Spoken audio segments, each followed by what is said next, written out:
कहानी ब्राह्मण, बकरी और 3 ठग। वीडियो अच्छा लगे तो लाइक और सब्सक्राइब करें। आप लोग कहानी देखने के बाद सब्सक्राइब नहीं करते, यही दुख है। धन्यवाद।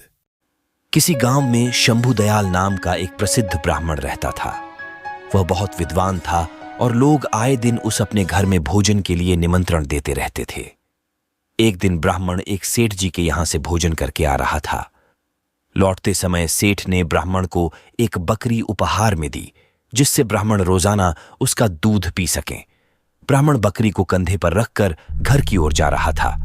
रास्ते में 3 ठगों ने ब्राह्मण और उसकी बकरी को देख लिया और ब्राह्मण को लूटने का षड्यंत्र रचा। वे ठग थोड़ी थोड़ी दूरी पर जाकर खड़े हो गए। जैसे ही ब्राह्मण पहले ठग के पास से गुजरा तो ठग जोर जोर से हंसने लगा। ब्राह्मण ने इसका कारण पूछा तो ठग ने कहा, महाराज, मैं पहली बार देख रहा हूं कि एक ब्राह्मण देवता अपने कंधे के ऊपर गधे को लेकर जा रहे हैं। ब्राह्मण को उसकी बात सुनकर गुस्सा आ गया और ठग को भला बुरा कहते हुए आगे बढ़ गया। थोड़ी ही दूरी पर ब्राह्मण को दूसरा ठग मिला।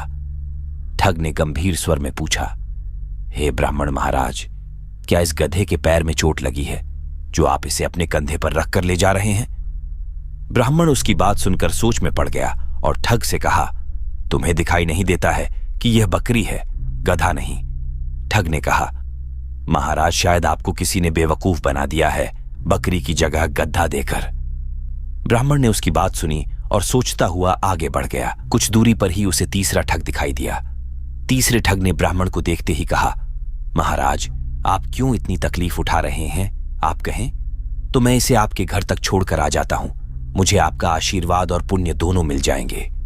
ठग की बात सुनकर ब्राह्मण खुश हो गया और बकरी को उसके कंधे पर रख दिया। थोड़ी दूर जाने पर तीसरे ठग ने पूछा, महाराज, आप इस गधे को कहां से लेकर आ रहे हैं? ब्राह्मण ने उसकी बात सुनी और कहा, भले मानस, यह गधा नहीं बकरी है। ठग ने जोर देकर कहा, हे ब्राह्मण देवता, लगता है किसी ने आपके साथ छल किया है और यह गधा दे दिया। ब्राह्मण ने सोचा कि रास्ते में जो भी मिल रहा है बस एक ही बात कह रहा है। तब उसने ठग से कहा, एक काम करो, यह गधा मैं तुम्हें दान करता हूं, तुम ही इसे रख लो। ठग ने ब्राह्मण की बात सुनी और बकरी को लेकर अपने साथियों के पास आ गया। फिर तीनों ठगों ने बाजार में उस बकरी को बेचकर अच्छी कमाई की और ब्राह्मण ने उनकी बात मानकर अपना नुकसान कर लिया।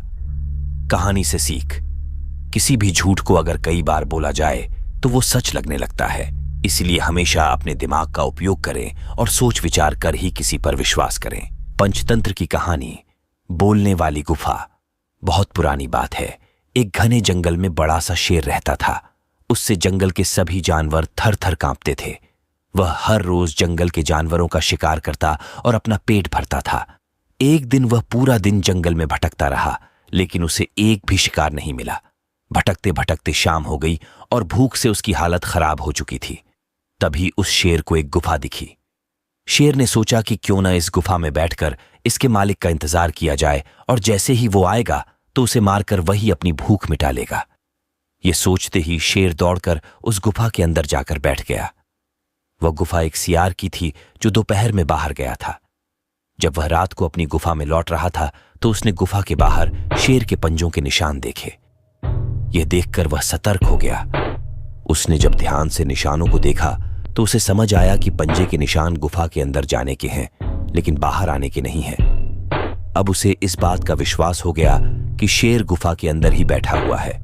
फिर भी इस बात की पुष्टि करने के लिए सियार ने एक तरकीब निकाली।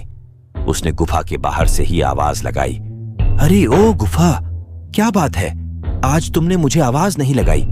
रोज तुम पुकार कर बुलाती हो, लेकिन आज बड़ी चुप हो, ऐसा क्या हुआ है? अंदर बैठे शेर ने सोचा, हो सकता है ये गुफा रोज आवाज लगाकर इस सियार को बुलाती हो, लेकिन आज मेरे वजह से बोल नहीं रही है। कोई बात नहीं, आज मैं ही इसे पुकारता हूं। यह सोचकर शेर ने जोर से आवाज लगाई, आ जाओ मेरे प्रिय मित्र सियार, अंदर आ जाओ। इस आवाज को सुनते ही सियार को पता चल गया कि शेर अंदर ही बैठा है। वो तेजी से अपनी जान बचाकर वहां से भाग गया। कहानी से सीख, मुश्किल से मुश्किल परिस्थिति में भी बुद्धि से काम लिया जाए तो उसका हल निकल सकता है। वीडियो अच्छा लगे तो लाइक और सब्सक्राइब करें। आप लोग कहानी देखने के बाद सब्सक्राइब नहीं करते, यही दुहक है। धन्यवाद।